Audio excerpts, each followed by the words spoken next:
What's up and welcome back to Cleats to Whistle podcast. I am Brad Valdez and we are back with the last session here at Doss High School. Very exciting, man. I hope you guys are enjoying these podcasts. I think this is episode 59, man. So congratulations being number 59, man. That's my middle school number. I'll take it. Oh, there we go. Okay, and we have an assistant coach here for Doss High School. Man, just give us your name and what's your role on the staff. Sure. Yeah. So my name is Carl Ewing. I go by CJ, Coach Ewing to the players. And my role here on the staff is an offensive coordinator, and I work directly with the offensive line. Okay. Yep. I did see you. You're grinding, man. I love what you do. Your pregame, it's good pregame. Yeah.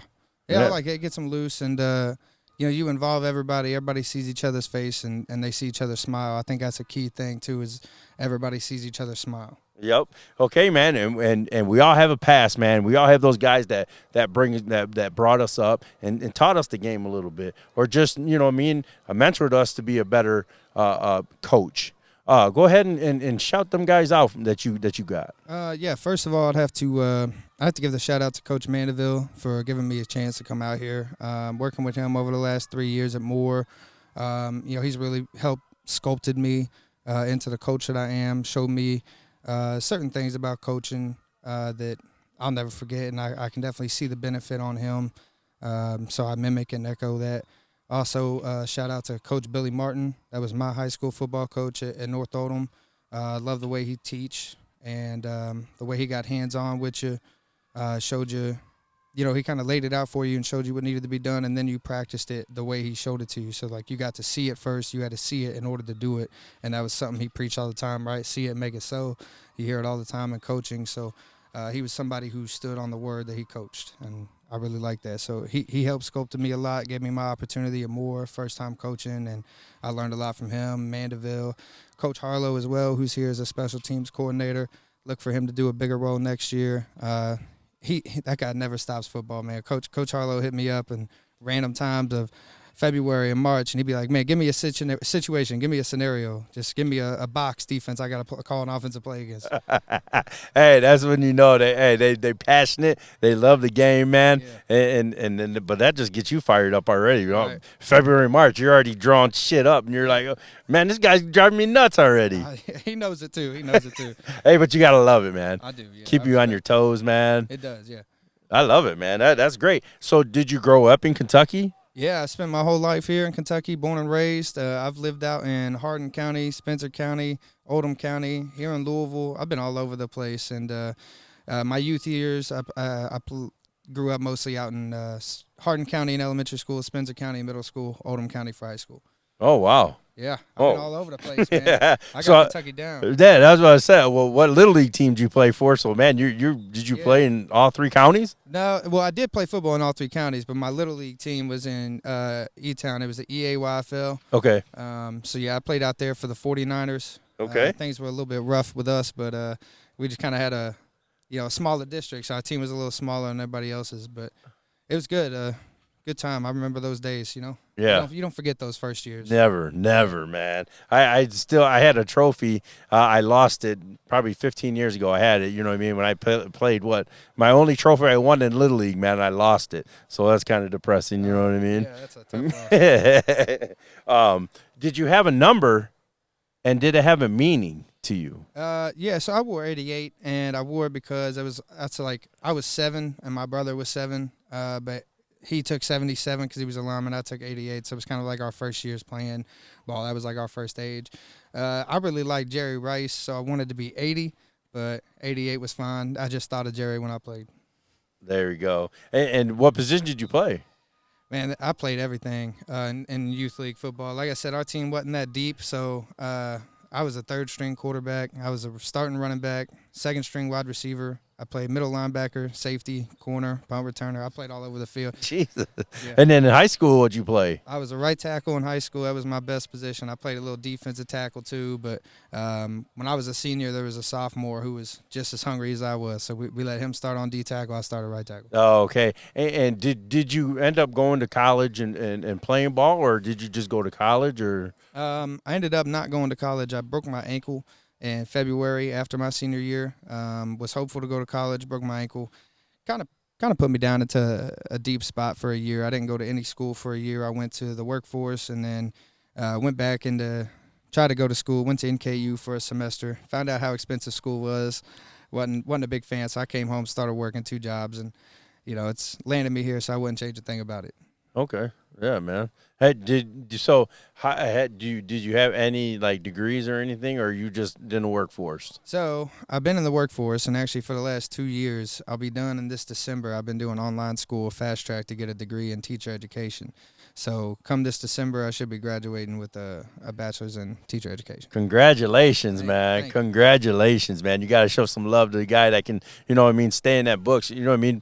Doing online, man, you got to grind on that, man. You do. You got to stay, hungry. You got to stay disciplined. And shout out to you, man. Hey, that's just all part of it, man. That's why I love football, because, not complaining and realizing you got to get up and go into work every day, because there's people who depend on you and rely on you. It's not always a battle between you and you. You know what I'm saying?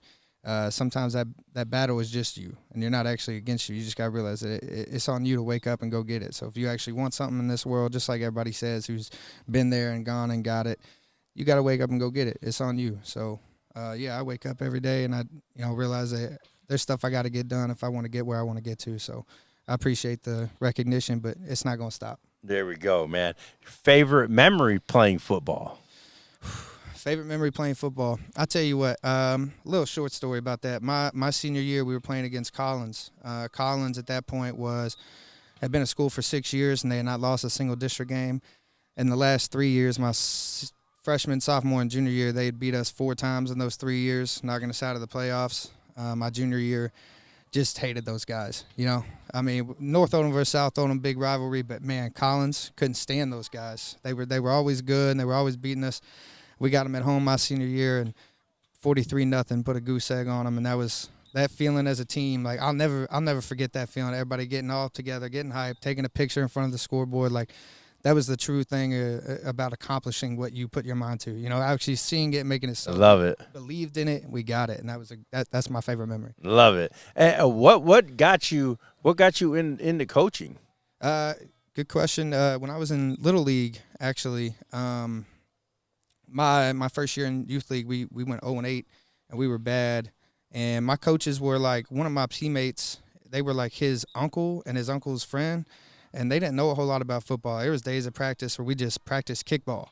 And, he would just line us up there and just say, do whatever. So I spent that first offseason thinking about actually running plays. I started reading books in the library about football, and I created the little 11-play playbook for us to run. And so my second year, we ran that playbook. We went 2-6 and went to the playoffs. We lost first round, but we won 2 games, and I felt like I had something to do with that. So coaching's just kind of always been there since I was 8.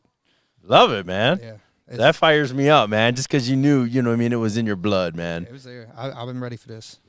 Love it, man. Offensive coordinator here at Dawes High School. The 2-back set that you guys put in last week, beautiful. And Coach was like, hey, that was your idea, man. Yeah, that was something that we talked about in June, July, and we were like, this is a place we want to get to with this team. We want to build a nice foundation and work our way into that set where we can put these 2 guys back here, and, one motion tips the hand to us on this side of the field, or one motion tips our hand over here, or one motion makes us even. That's something we were wanting to build up to. And, after the start, that was just a little underwhelming for us. We were like, hey, screw trying to get there. Let's be there. So last week we put it in, we ran it, and as you saw, man, I think this is our identity. Yeah. It worked beautiful. It fired me up because I seen different looks and just, you know what I mean? You get that guy running north and south, right, and he's hitting the hole. Yeah.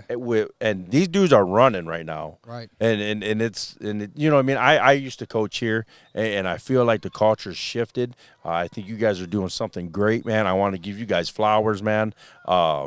but very excited for you. Really appreciate that. Yeah, I mean, you see these backs, Jordan and Terrius. They both want to be successful, so they ain't gonna be scared. They're gonna run up in there. They'll go forward. They'll fall forward and get the yards they can get. So it's perfect for them too. There you go, and show some love to your linemen, man. Yeah, I will, and I always will, but they know I got to keep them on their toes too, So right now, what they're doing is pretty elementary. We got to get to middle school and high school next. Right now we're being a little easy on them, but they're doing a great job. They're handling this easy stuff well, and the next level for this offense is going to be them actually getting real physical. Having the audacity to drive somebody down the field and own somebody on the D line. That's where we're going to get to. There you go, man. And is there like a couple leaders on your O line? There is. They're more physical leaders and not necessarily vocal leaders. I like to shout out Mez because Jamez, Jamez real well, and yeah. He's come a long way, put in the work, and he wants us to be great, and he's a physical leader. He'll go out there and battle against anybody. He doesn't shy away from physicality. I do want him to take more of a vocal role, but he is somebody who definitely leads this O-line. Yes, and I love that kid. He's since a freshman, man. He was getting kind of frustrated because, obviously everybody's going to attack that snap hand. Oh, yeah. You know what I mean? So, freshman. Playing against these guys, man, that juniors and seniors, man, he was just getting frustrated, getting beat up. You know what I mean? So his snap kept going, kept going wild. High. It was just wild, yeah. Yeah, he was just being wild with it. We changed, grip, we changed point, we changed, ball on hand, hand on ball and then tip, and it was frustrating for him. But man, come off to the side, boom, grab the ball, start snapping, boom, boom, boom, and that's that's what I knew that kid is he's a leader, man. And he's not going to argue with you, Coachable. He's coachable. You tell him some things to work on. He, like you said, goes right off the sideline. Boom, he's ready to work on it. Yes, sir. Shout out Jamez, man. You're a beautiful kid, man. Just keep working, keep doing you, man. Good things are going to happen for you, man. Now we just stepped into that. So as a staff, you know what I mean? Yeah. You've been with them, for a while, a few of them. How do you feel about this staff? You got a couple new guys. You know what I mean? You got Nick and you got Coach D. Are they? Are you guys making a little brotherhood? Yeah, it's coming together a little bit by little bit. Coach D, I think coming out here, and I had to give a lot more respect to Coach D than when I first met him. Shout out to Coach D because he puts his heart into this, and he's out here every day. He coaches these little league teams, and I come up here on Saturday to do film with a couple players every Saturday, and I pull up and I see him up here at 8:30 in the morning on Saturday. He's coaching games until 3:30 in the afternoon on Saturday. I mean, he's a workhorse, so he definitely helping come together. Coach Nick, I went out to I go out and have dinner with Coach Nick every now and then, talk over some things on the offense. It's just we're trying to come together and be a family, and it's happening slower than what you expected, but at the same time, you can't rush something like that, or else it's gonna be false brotherhood. Like, I'd rather take the time to actually build something that's actually there, something that's core, and something we can rely on and believe in each other, not gonna turn on each other. It takes time, just like building a team, and that's just part of football, baby. We're gonna get there. Yeah, man, this has been a hell of a podcast, man. I appreciate you, man. You're doing great things with these kids. Just got a couple more questions, and then we'll get you out of here, man. No worries, okay, man. Pleasure is mine. Hobbies outside of football. Do you have any? Man, I appreciate it. Like, every now and then I'm an Xbox guy. I hop in, and some of my friends know that I'll play Xbox with them when I can. This season I've taken that step up to being offensive coordinator. It's taken a lot more of my time, and I work as much as possible at Papa John's over in Middletown. So I'm working all day. I'm coaching here all day and into the night, and then, school work comes first. So it's a lot of things. I don't get a lot of time to enjoy the hobbies outside. If I can hop on the game with a friend or something, that'd be great. If I can watch some Sunday football with a couple friends, that'd be great. Maybe catch a beer or two with them, watch the game. There you go. I'm a Steelers fan, so I will watch that game no matter what. Like, I'll make sure my schoolwork's done in time for that Steelers game. There you go. The last question, man. I know we're going into week 7. You guys got a huge game here at Valley, or playing Valley.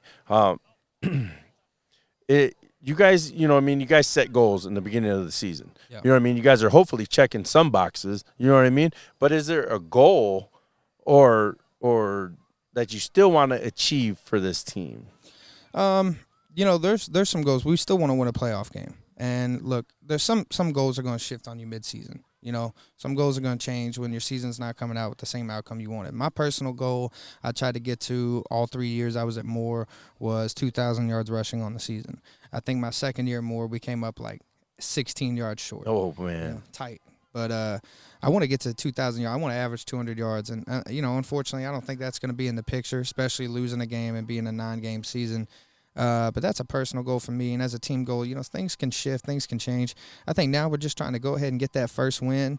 But we are coming together, and we're building something that everybody, can like, something that's solid. And switching back up, putting Q at quarterback was a good thing for us. And using Terrius and Jordan to run the ball is a good thing. And, I told him we got the right pieces on this team. We might not be as deep as we want to be, but we got the right pieces. And if we just happen to be one of those teams that start hitting our stride late, there ain't nothing wrong with that. If we start hitting our stride and get into our prime, weeks 9, weeks 10, there ain't nothing wrong with that going into playoffs feeling like we're the best we've been all year. There you go, man. This has been a hell of a podcast, man.